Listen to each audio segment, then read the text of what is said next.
Stewart Remagoochi, and today we're trying to find my brother Paul. He's been gone all day, and we found the first sign of where he's been. Look at this. He must have been stolen from some type of gang or something, and they're signifying that they're gonna execute him if we don't find him in time. See, look, there's a name right here. By what I've examined, it says P-A-U-L. Paul. Never mind, the whole gang thing must be wrong. Paul did this as a sign to tell us he's been here. Where he is, we still don't know.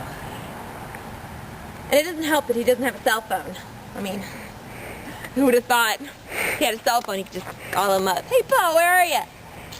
That's good to know. Awesome. No. Now we gotta figure out the mystery of where he is. I haven't seen him since I've been home. And I've been home since like 12:31-ish. It is now 5:30-ish. Give or take a few minutes. Preferably take a few minutes. It's like 5:27. Probably 5:28 by now. Anyway, the point is, he's gone. We don't know where he is. We are going to find him. Stewart Remagoochi again, and we're still on the search for Paul, my brother, who's lost, or run away, or gang-napped.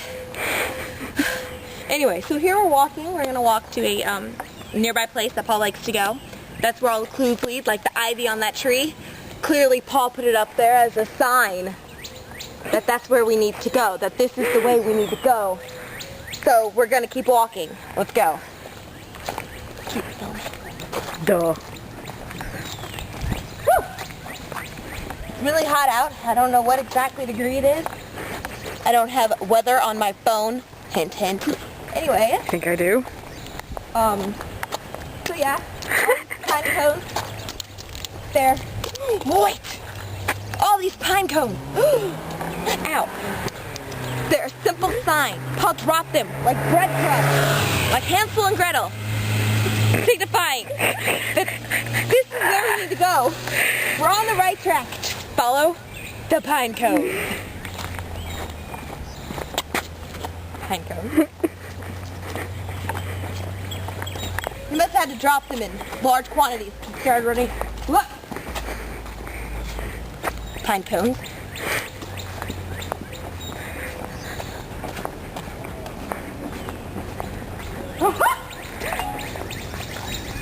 Pine cone.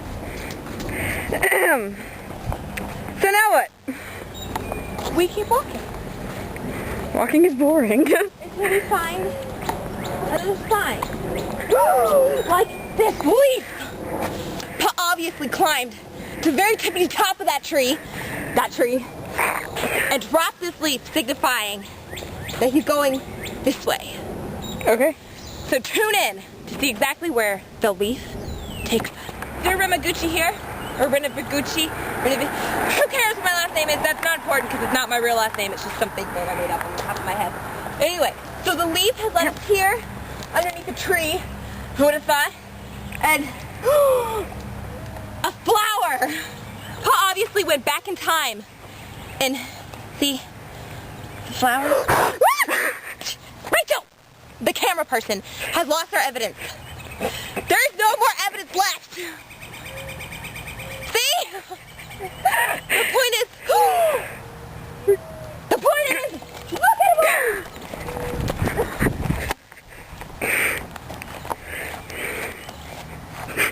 This is a sign. Paul went back in time and did like this to them all so that they would grow and make all the multiple ones that made this field. Very pretty, by the way, but that's not the point. He's not a gardener. Everyone knows that. So see? Look. Right beside this flower. What was the flower? It's a pine cone. Paul has left us a sign telling us to go this way. If you can't see me, it's this way. Let's go. So, keep it rolling here while we go to see what the next sign is. Oh my gosh! I found it! Oh my gosh. We're crossing the street, so we gotta look both ways. Let's go. This mailbox.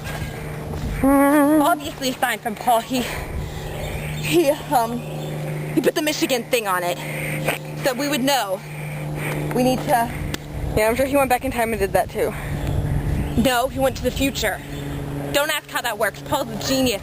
There's a car coming, Rachel. You're gonna get run over. So, this mailbox is obviously pointing that direction, or standing there.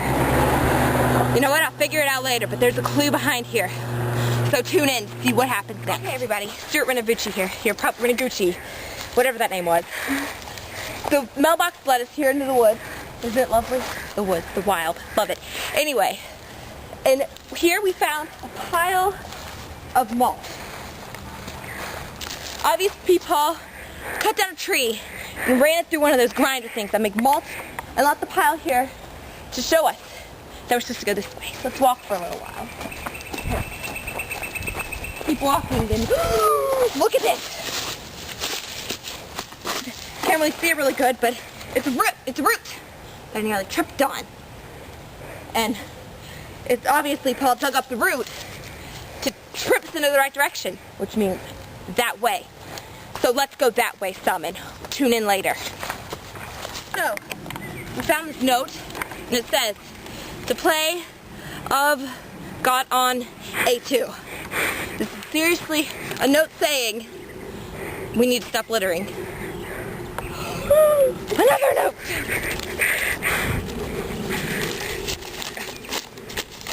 When we got an on of a play on the go.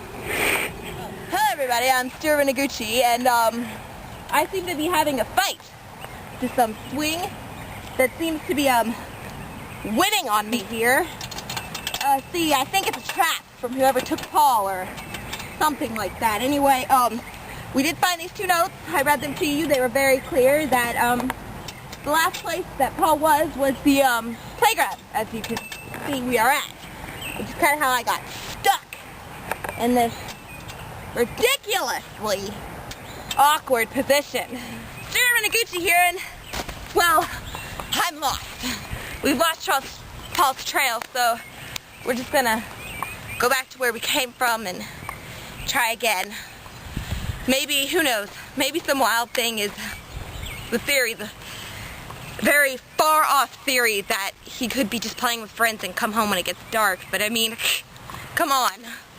That's highly improbable. But tune in to see what happens. Hello everybody, Stewart Remagoochi here. I am sitting here relaxing because shortly after my last segment where I was freaking out at the swings, I saw something on the top of that pine tree right there behind me. Whoop! It was this, a note from my brother Paul that says, "Up in you, that it he was for one, on one." So, it told me, pretty much I deciphered the code. She didn't want anybody else to know but me. We have the secret little language thing where we write sentences that don't make sense. And it pretty much said that he was a plant with a friend. But shortly before that, me and my friend Rachel, the camera person, you don't actually see her, but she's the one holding you up so you can see me. We had a revelation that when my mom called me when I was at her house this morning, she called on Dad's phone. So it made me think, maybe she gave her phone to Paul. So we called it, and he was there. He didn't actually tell us where he was, but we heard his voice, and it was comforting to know he was safe. And when I hung up, that's when I saw the note. Hello everybody, Stewart Remagoochi. As you might have noticed, we had a scenery change. See? We are now in my front yard. We had a slight difficulty with the camera. Battery died and memory card was full. So we had to run back home, and instead of going all the way back to the park so you can have the same scenery, we're just going to finish it here. Yes, I found Paul's note at the top of the pine tree, which isn't here anymore. I'm hurrying up because my battery's still going to die. And he'll be home before dark. He'll actually be home soon. And thank you for tuning in and watching my adventure of finding my brother Paul. Tune in for more Stewart Remagoochi from DG Productions. Out! Let's go! Okay. Are you filming? Mm-hmm. Good. And there's